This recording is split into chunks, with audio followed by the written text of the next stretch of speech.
The centenary of Passchendaele. This is the last big anniversary of the horrific battle that saw Flanders fields drenched in rain and blood. Tyne Cot, the biggest Commonwealth cemetery in the world, was the setting for a poignant and moving ceremony of remembrance. Never before and never again will this hallowed ground see an event of such significance.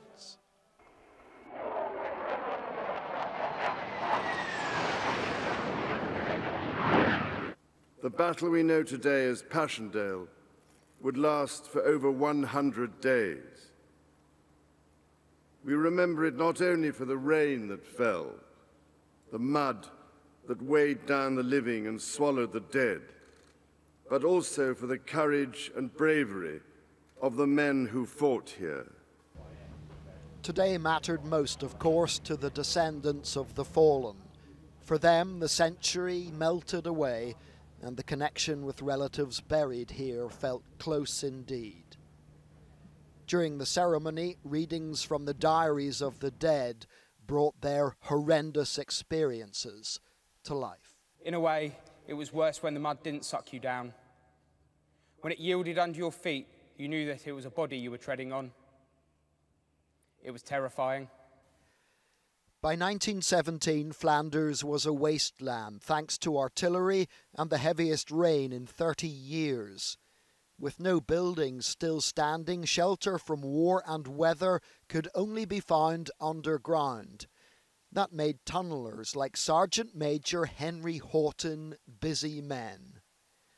This wartime photo shows the ruins of a church under which he dug a bunker. And this is that actual bunker today. Found by the Belgians a few years ago, it was perfectly preserved but flooded.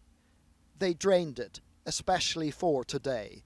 And fittingly, Sergeant Major Houghton's grandson Pete was one of the first allowed inside. We went with him. It's all very well saying, you know, my family fought in the Great War, but I've been told you can actually say, well, he was here. He was actually physically here. This place is exactly as it was a century ago. Today, as was the case back then, pumps are preventing it from being totally inundated. In 100 days' time, roughly the duration of the battle, those pumps will be switched off, and this dugout will be submerged once more, its watery veil restored.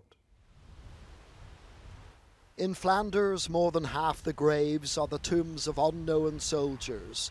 Perhaps there are more dead as young as Private John Condon, at 14, the youngest Allied soldier killed in the war. What we do know is that the Germans also suffered appalling losses, a fact recognised by the Duchess of Cambridge at one of the handful of German graves at Tyne Cot.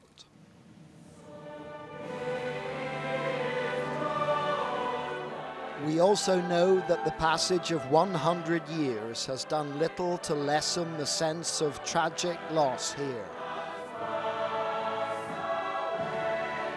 Gratitude was the other emotion captured perfectly by this reflective and dignified ceremony.